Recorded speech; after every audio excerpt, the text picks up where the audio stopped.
हर रोज एक नई कहानी देखने के लिए चैनल को सब्सक्राइब करें और बेल आइकन दबाना ना भूलें। निहारिका रसोई में खाना बना रही होती है। तभी उसकी ननद जूही आती है। भाभी खाना बन गया? नहीं, अभी बनाना शुरू किया है, थोड़ा टाइम तो लगेगा ना। क्या भाभी, इतनी देर से रसोई में हो और अब तक आपने खाना नहीं बनाया? तो खाना खाना है तो सिस्टम में रहना पड़ेगा। भाभी ये क्या लगा रखा है आपने सिस्टम? यहाँ मेरी भूख से जान निकली जा रही है और आप सिस्टम सिस्टम कर रही हो। माँ भी कब से पूछ रही है कि अब तक खाना क्यों नहीं बना। तो हम ऐसे ही हैं भैया, सिस्टम में रहते हैं और सिस्टम में काम करते हैं। जिसको खाना खाना है उसे भी सिस्टम में ही खाना पड़ेगा। भाभी अभी अगर मैंने माँ को बुलाया ना तो आपका सिस्टम सीधा कर देंगी। माँ जी मेरा क्या पाड़ देंगी? खाना तो आप लोगों को खाना है, प्यार से बना रही हूँ।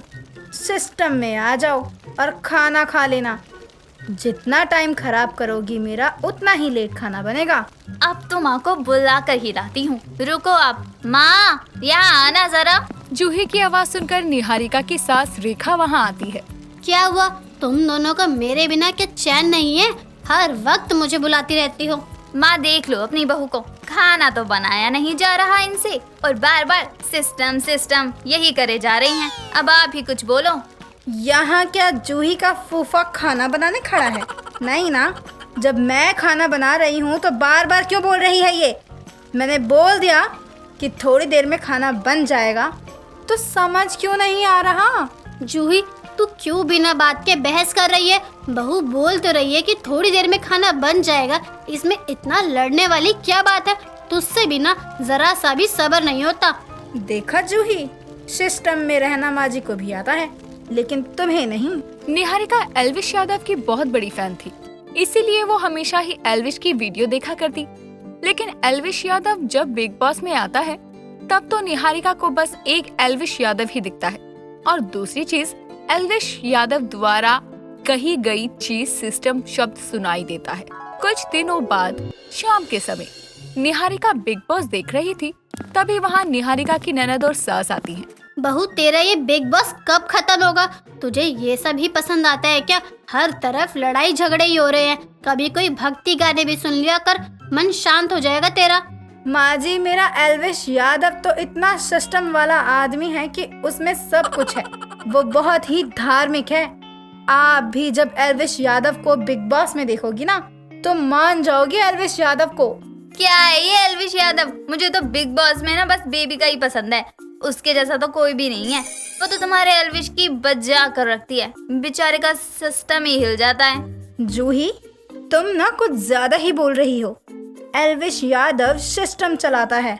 किसी बेबिका के बेबी की हिम्मत नहीं एल्विश यादव के सिस्टम को हाथ लगाने की। भूल गए क्या उस दिन? भूल तो तुम दोनों गई हो कि ये मेरा घर है, ना कि कोई बिग बॉस का घर। एक है कि जो जब देखो पागलों की तरह लड़ती रहती है और दूसरे का सिस्टम ही नहीं रुकता।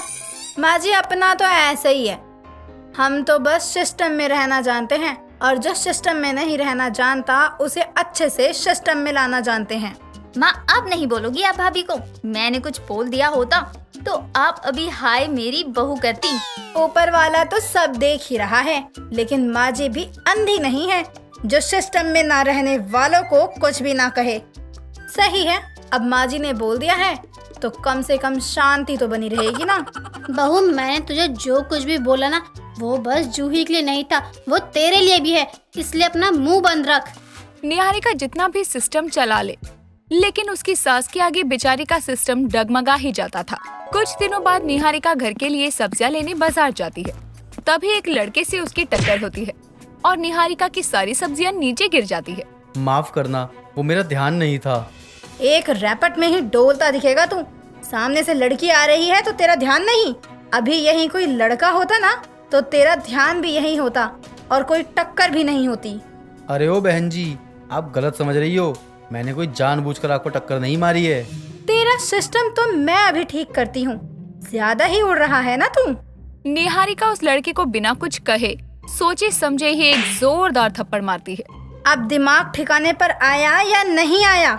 अगर नहीं आया तो बताओ, क्योंकि सिस्टम में रहने वाली बहू को लोगों को सिस्टम में लाना बहुत अच्छे से आता है। मैडम आप बिग बॉस देखना थोड़ा कम कर दो और एल्विश यादव को तो देखो ही मत, क्योंकि एल्विश यादव जितना अच्छा है उसके मुकाबले आप कुछ भी नहीं हो। एक तो गलती को गलती की तरह ना लेकर मुझे थप्पड़ मार दिया। सिस्टम तो आपके दिमाग का खराब हो गया है। वो लड़का निहारिका को सुनाकर वहाँ से चला जाता है, लेकिन फिर भी निहारिका को अकल नहीं आती।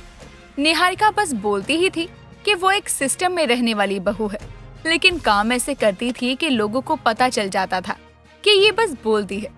ऐसा कई दिनों तक चलता रहता है। कुछ दिनों बाद निहारिका अपने घर का कूड़ा बाहर सड़क पर ही फेंक रही थी कि तभी उसकी पड़ोसन शारदा देख लेती है। अरे निहारिका बहू, तू इतनी पढ़ी लिखी है, फिर भी तुझे पता नहीं है क्या कूड़े को कूड़ेदान में ही फेंकना चाहिए? तू ऐसे सड़क पे क्यों फेंक रही है ये सारा कूड़ा? आंखें तो सही है आपकी, फिर भी ये पूछ रही हो? हाँ पूछ रही हूँ, क्योंकि तू मोहल्ले में कूड़ा फेंक रही है। तो इसमें आपको क्या परेशानी है? और अगर परेशानी है भी तो आप साफ कर दो ना। क्यों करूँ साफ? गंदगी तू फैला रही है और साफ करने मुझे कह रही है। कुछ ज्यादा ही जुबान चल रही है तेरी। अभी तेरी सास को बताऊंगी तो वो तुझे सुनाने लग जाएगी, इसलिए समझा रही हूँ। आप मुझे मत समझाओ, मुझे सिस्टम में रहना आता है और मैं तो कूड़ा यहीं सड़क पर फेंकूंगी। मैं भी देखती हूँ कि मुझे कौन रोकता है। हाय हाय, कितनी बदतमीज है ये।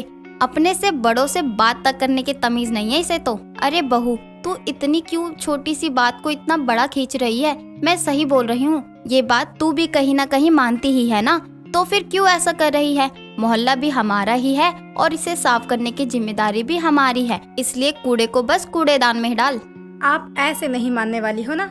रुको, आज तो मैं आपको अच्छे से सबक सिखाऊंगी। निहारिका शारदा से बहस करने लगती है और वो बहस कब बड़े झगड़े में बदल जाती है पता ही नहीं चलता। आसपास भी लोग जमा हो जाते हैं। ये सब रेखा को पता चलता है तो उसे बहुत ज्यादा गुस्सा आता है और वो वहाँ से निहारिका को खींचकर घर लेकर चली जाती है। और अब रेखा निहारिका से बहुत ही ज्यादा तंग आ गई थी, ये सब देखकर कि अब घर में कोई भी निहारिका से बात तक नहीं करता था। निहारिका की हर बात का जवाब बस सिस्टम बोलकर ही वो दिया करती। निहारिका अपनी सास के पास जाती है। माँ जी, मैं आपके लिए चाय ले आऊं? सिस्टम? माँ जी, ये आप सबने सिस्टम सिस्टम क्या लगा रखा है? घर में कोई मुझसे बात ही नहीं कर रहा, बस हर कोई सिस्टम सिस्टम करा जा रहा है और आप भी किसी को कुछ नहीं बोल रही हैं। सिस्टम? माँ जी अब बस भी करो ना, मैं यहाँ आपसे बात कर रही हूँ और आप हो कि एक ही चीज बार बार बोले जा रही हो। आप लोग ये क्यों कर रहे हो? क्या हुआ बहू? हम लोग तो तेरे सिस्टम में ही चल रहे हैं ना, अब क्या दिक्कत होगी तुझे? माँ जी मुझे अच्छा नहीं लग रहा कि आप लोग मुझसे ऐसे बात कर रहे हो। बहू यही तो हम भी समझाते आ रहे हैं ना तुझे कि एक ही चीज को इतना खींचना भी अच्छा नहीं होता है। निहारिका को जब उसके अंदाज में समझाया जाता है तब जाकर निहारिका को अपनी गलती का एहसास होता है। दोस्तों, अगर आपको ये कहानी पसंद आई तो इसे लाइक करें, शेयर करें और कमेंट करके बताएं कि कहानी में आपको सबसे अच्छा क्या लगा।